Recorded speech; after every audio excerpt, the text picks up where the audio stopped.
بسم اللہ الرحمن الرحیم انما يريد الله ليذهب عنكم الرجس اهل البيت ويطهركم تطهيرا صدق اللہ العلی العظیم۔ کل آپ حضرات کے سامنے حضرت حسین بن علی رضی اللہ تعالیٰ عنہ کا مقام اور شان بیان کیا تھا۔ صحابہ کرام کہتے ہیں حضرت حسین رضی اللہ تعالیٰ عنہ اپنے نانا کی چلتی پھرتی تصویر تھے۔ جب ہمیں حضور صلی اللہ علیہ وسلم کی یاد آتی تو ہم حضرت حسین کو دیکھ لیا کرتے تھے۔ پھر محدثین کرام نے اس کی تشریح کی، فرمایا سر سے لے کر سینے تک حضرت حسن حضور کے مشابہ تھے اور ناف سے لے کر پاؤں تک حضرت حسین حضور صلی اللہ علیہ وسلم کے مشابہ تھے۔ جب یہ دونوں شہزادے اکٹھے کھڑے ہو جاتے تو اللہ کے نبی صلی اللہ علیہ وسلم کی صورت ان دونوں میں نظر آتی۔ صورتاً بھی حضور صلی اللہ علیہ وسلم کے مشابہ تھے اور سیرتاً بھی حضور صلی اللہ علیہ وسلم کے مشابہ تھے۔ اگر حضور صلی اللہ علیہ وسلم کی صورت کو دیکھتے تو وہی صورت حضرت حسین بن علی میں نظر آتی، وہی رفتار، وہی گفتار اور وہی والضحیٰ والا چہرہ اور وہی والنجم کی تابانی والی مانگ، وہی مطلع الفجر جیسی پیشانی اور وہی ما زاغ البصر جیسی آنکھیں۔ اگر حضرت حسین رضی اللہ تعالیٰ عنہ بولتے تو ایسا معلوم ہوتا جیسے آپ صلی اللہ علیہ وسلم کی آواز آ رہی ہو۔ آپ جب اپنے حجرہ بطول سے باہر نکلتے ایسا معلوم ہوتا جیسے حضور صلی اللہ علیہ وسلم فران کی چوٹی سے نیچے اتر رہے ہو۔ صورتاً بھی حضور صلی اللہ علیہ وسلم کے مشابہ تھے اور سیرتاً بھی حضور صلی اللہ علیہ وسلم کے مشابہ تھے۔ آپ کی سیرت رسول تھی۔ آپ صلی اللہ علیہ وسلم کی سیرت کے بے شمار پہلو میں سے ایک پہلو میں ذکر کرنا چاہوں گا۔ آپ صلی اللہ علیہ وسلم کی سیرت یہ تھی کہ آپ سخی تھے، جود و سخا کے پیکر تھے۔ آپ کے دربار سے، آپ کے گھر سے کوئی سائل خالی نہیں لوٹا کرتا تھا۔ آپ صلی اللہ علیہ وسلم سائل کو خالی واپس نہیں لوٹاتے تھے۔ ایک مرتبہ ایک سائل سرکار دو عالم صلی اللہ علیہ وسلم کی خدمت میں حاضر ہوا۔ آپ صلی اللہ علیہ وسلم نے اس کو کھجور کا ایک دانہ دیا۔ اب وہ کہنے لگا یا رسول اللہ، میرے اس کھجور کے دانے سے کیا بنے گا؟ آپ صلی اللہ علیہ وسلم کو اس نے وہ کھجور کا دانہ واپس کیا اور چلا گیا۔ اسی وقت ایک اور سائل آیا، اس نے آپ صلی اللہ علیہ وسلم سے مانگا۔ آپ صلی اللہ علیہ وسلم نے کھجور کا وہی دانہ اٹھا کر دے دیا۔ اب وہ بڑا خوش ہوا، کہنے لگا مجھے سید الانبیاء صلی اللہ علیہ وسلم کے ہاتھ مبارک سے ملا ہے، میرے لیے بڑی خوش قسمتی کی بات ہے۔ آپ صلی اللہ علیہ وسلم نے اپنے خادم کو بھیجا، فرمایا جاؤ اپنی اماں ام سلمہ کے پاس 40 درہم کی تھیلی رکھی ہوئی ہے، وہ لے کر آؤ۔ وہ لے کر آیا تو آپ صلی اللہ علیہ وسلم نے 40 درہم کی تھیلی اس سائل کو دے دی۔ صحابہ کرام نے عرض کی یا رسول اللہ، وہ بھی تو سائل تھا، آپ نے اسے 40 درہم کی تھیلی نہیں دی اور آپ نے اس کو 40 درہم کی تھیلی دی۔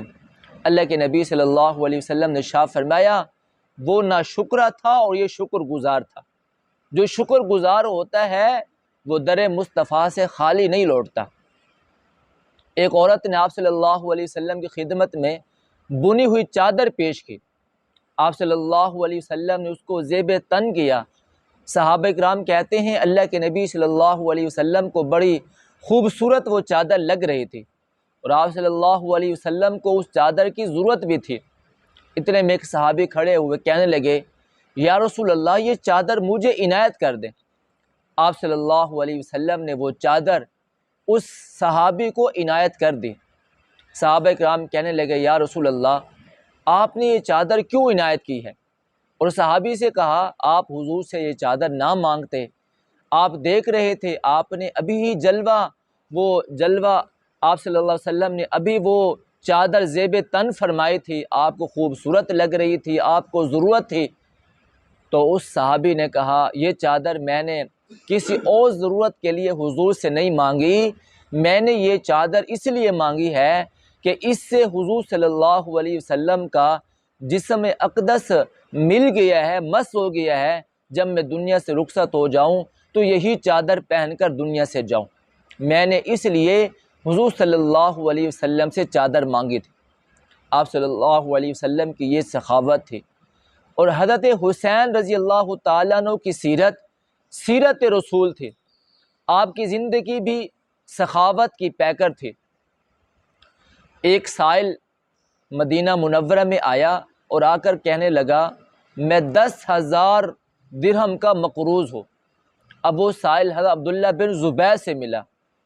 حضرت عبداللہ بن زبیر رضی اللہ تعالیٰ عنہ نے اس کو 100 درہم دیا۔ اس نے کہا میں نے 10,000 درہم دینے ہیں، میرا اس 100 درہم سے کیا بنے گا؟ پھر وہ حضرت عتبہ بن ابو سفیان کے پاس گیا، انہوں نے اس سائل کو، اس بدو کو، اس اعرابی کو 200 درہم دیے۔ اس نے کہا مجھے 10,000 درہم چاہیے، میرا اس 200 درہم سے کیا بنے گا؟ پھر وہ سائل حضرت حسین رضی اللہ تعالیٰ عنہ کی خدمت میں پہنچا اور عرض کرنے لگا اے نواسہ رسول میں مقروض ہوں، میں نے 10,000 درہم دینے ہیں، آپ مجھے 10,000 درہم دے دیجئے۔ حضرت حسین رضی اللہ تعالیٰ عنہ نے اس کو 10,000 درہم تو قرض اتارنے کے لیے دیے، مزید 10,000 درہم اس کے مصارف کے لیے، اس کے خرچ کے لیے اس کو دیے۔ یہ تھی سخاوت حسین، آپ کی سیرت رسول تھی۔ آپ حضرت اسامہ بن زید رضی اللہ تعالیٰ عنہ کے پاس گئے، معلوم ہوا کہ وہ بیمار ہیں، ان کی عیادت کے لیے۔ حضرت اسامہ بن زید رضی اللہ تعالیٰ عنہ کہہ رہے تھے ہے غم ہے پریشانی۔ حضرت حسین رضی اللہ تعالیٰ عنہ نے پوچھا چچا جان آپ ایسے کیوں کہہ رہے ہیں؟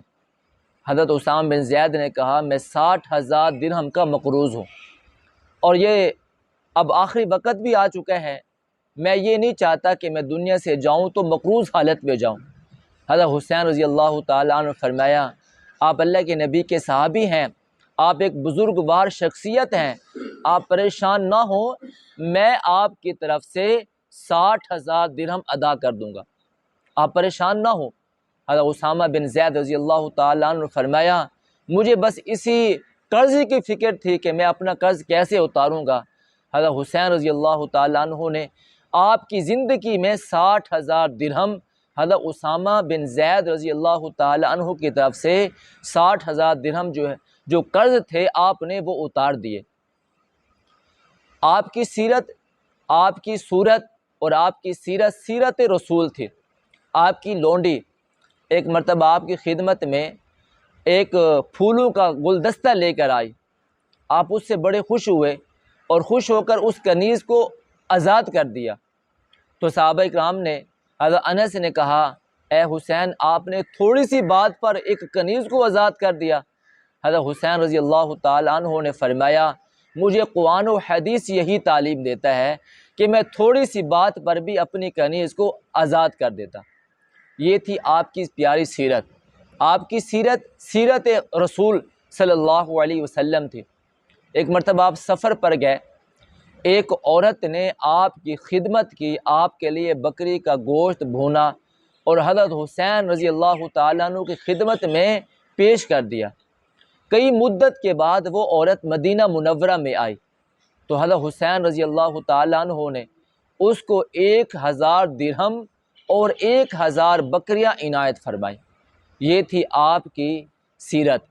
اس لیے صحابہ کرام فرماتے ہیں آپ اپنے نانا جان کی چلتی پھرتی تصویر تھے اور آپ کی سیرت رسول تھی۔ دعا کریں اللہ رب العزت سے اللہ تعالی ہم سب کو حضرت حسین رضی اللہ تعالیٰ عنہ کی سیرت پر، آپ کے اسوے پر عمل کرنے کی توفیق عطا فرمائے۔